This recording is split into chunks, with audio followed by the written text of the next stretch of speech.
അപ്പൊ ഇന്ന് നമ്മുടെ ഒപ്പം ഉള്ളത് കരുതൽ എന്ന സിനിമയിലൂടെ ഒരു വേഷത്തിലെത്തുന്ന സ്റ്റീഫൻ ചെട്ടിക്കനാണ്. വെൽക്കം. എന്തൊക്കെയുണ്ട് വിശേഷം? എൻ്റെ പേര് സ്റ്റീഫൻ ചെട്ടിക്കൻ. സുഖമായിട്ടിരിക്കുന്നു. ഓണം ഒക്കെ ആഘോഷിച്ചിട്ട് നിൽക്കുന്നു. അപ്പോ നമ്മുടെ ഒരു കരുതൽ എന്ന സിനിമ ഇങ്ങനെ റിലീസ് ഒക്കെ ചെയ്യാൻ വേണ്ടി റെഡി ആയിട്ടിരിക്കുകയാണ്. കരുതലിന്റെ ഏതാണ്ട് ഷൂട്ട് കഴിഞ്ഞു, ഡബ് കഴിഞ്ഞു. ഇനിയിപ്പോ കളറിങ്ങും അങ്ങനെയുള്ള പോസ്റ്റ് പ്രൊഡക്ഷൻ വർക്കുകൾ ഇങ്ങനെ ചെയ്തുകൊണ്ടിരിക്കുകയാണ്. അപ്പൊ ഈ സിനിമയിലുള്ള ക്യാരക്ടറിനെ പറ്റി ഒന്ന് പറയാമോ? ഞാൻ ഇതിൻ്റെ അകത്ത് ഫാദർ ശലമോൻ എന്ന് പറയുന്ന ഒരു ക്യാരക്ടറാണ്. അപ്പോൾ നായകന്റെ അമ്മാവനാണ്. അപ്പൊ അതുകൊണ്ട് തന്നെ അത്യാവശ്യം ലെങ്തി ആയിട്ടുള്ള തന്നെ ഒരു വേഷമാണ്. വളരെ നിർണായകമായ സിറ്റുവേഷനുകളിലെല്ലാം ആ കുടുംബത്തോടൊപ്പം ഉള്ള ഒരാളാണ്. പിന്നെ ഈ സിനിമ പൊതുവെ ഒരു കരുതൽ ആ വാക്കിലുള്ള തന്നെ അതിൻ്റെ അർത്ഥമുണ്ട്. എല്ലാവരുടെയും ഒരു കെയറിങ് ആണ് ഇതിനകത്ത് ഉള്ളത്. അപ്പോൾ അതിൻ്റെ അകത്ത് അമ്മാവനും ഈ പറയുന്നത് പോലെ കെയറിങ്ങിൽ വലിയ ഒരു സ്ഥാനമുണ്ട്.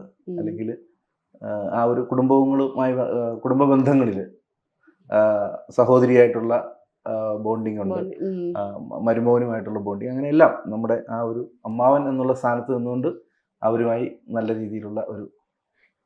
അപ്പൊ ഈ ഒരു ക്യാരക്ടർ എന്ന് പറയുന്നത് ഇപ്പോ പള്ളിയിലച്ഛനാണല്ലോ, അപ്പൊ ഇച്ചിരി കൂടെ ഒരു ഡിവൈൻ ക്യാരക്ടർ ആണല്ലോ. അപ്പൊ അതെങ്ങനെ ഹാൻഡിൽ ചെയ്യാൻ പറ്റിയായിരുന്നോ? ഇത് ഇപ്പൊ കാണുന്ന ലുക്കിലല്ലായിരുന്നു ആ ഒരു ക്യാരക്ടർ ചെയ്യുന്നത്. താടിയും അതുപോലെ തന്നെ മുടിയും ഒക്കെ നീട്ടിയ ഒരു അവസ്ഥയിലുള്ള ഒരു, അതുപോലെ നമ്മുടെ കാപ്പിപ്പൊടി അച്ഛൻ്റെ ആ ഒരു വേഷവിധാനത്തിലാണ് ആ സിനിമയിലുള്ളത്. അപ്പൊ അതുകൊണ്ട് തന്നെ അതിൻ്റെതായ ചില ഡിവൈനിറ്റി ആ ക്യാരക്ടറുണ്ട്. പിന്നെ കുറച്ച് സോഷ്യൽ മീഡിയയിൽ ഇൻഫ്ലുവൻസർ ആയിട്ടുള്ള ഒരു പ്രീസ്റ്റ് ആയിട്ടാണ് അതിനകത്ത് വന്നിരിക്കുന്നത്. ഇപ്പത്തെ നമ്മുടെ ട്രെൻഡാണല്ലോ സോഷ്യൽ മീഡിയ, അതുകൊണ്ടാണ് ആ ഒരു ട്രെൻഡും കൂടെ കൊണ്ടുവന്നത്. ഈ പറയുന്ന കാപ്പിപ്പൊടി അച്ഛൻ തന്നെ നമുക്കൊരു ട്രെൻഡിങ് അദ്ദേഹത്തിന്റെ വൈറൽ പ്രസംഗങ്ങളൊക്കെ ഇന്നിപ്പോ ഉണ്ടല്ലോ. അപ്പൊ ആ ഒരു ബേസിൽ ഇപ്പൊ വൈദികരും ഇന്ന് വൈറലാണ് എന്നുള്ള ഒരു കൺസെപ്റ്റിലാണ്. അപ്പോൾ ഈ കരുതൽ എന്ന മൂവി ഇപ്പൊ നേരത്തെ പറഞ്ഞല്ലോ, ഈ കെയറിങ് അങ്ങനത്തെ രീതിയിലാണ് വന്നിരിക്കുന്നത്.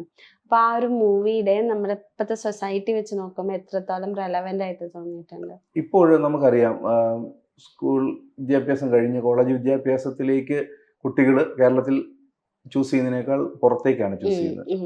ഇന്ന് നേരത്തെ അത് ബാംഗ്ലൂരും അതുപോലെ മറ്റ് ഇന്ത്യയിലെ തന്നെ മറ്റ് മെട്രോപൊളിറ്റൻ സിറ്റികളായിരുന്നെങ്കിൽ ഇന്ന് എബ്രോഡിലേക്കായി. അങ്ങനെ ചെല്ലുന്നവരെല്ലാം PR എടുത്ത് അവിടെ തന്നെ സെറ്റിലാകുന്ന ഒരു സാഹചര്യത്തിലേക്ക് കാര്യങ്ങൾ പോയിരിക്കുന്നു. അപ്പൊ നാട്ടില് പേരൻസ് ഒറ്റയ്ക്കായി പോകുന്ന ഒരു സിറ്റുവേഷൻ ഉണ്ട്. അപ്പൊ ഇവിടെ നമുക്ക് പല ഓപ്ഷനുകൾ നമ്മുടെ മുമ്പിലുണ്ട്. ഒന്നെങ്കിൽ അവർ തന്നെ അവരുടെ വീടുകളിൽ താമസിക്കാം, അതല്ലെങ്കിൽ അവരെ നമുക്ക് ഏതെങ്കിലും ഓൾഡ് ഏജ് ഹോമിലാക്കാം.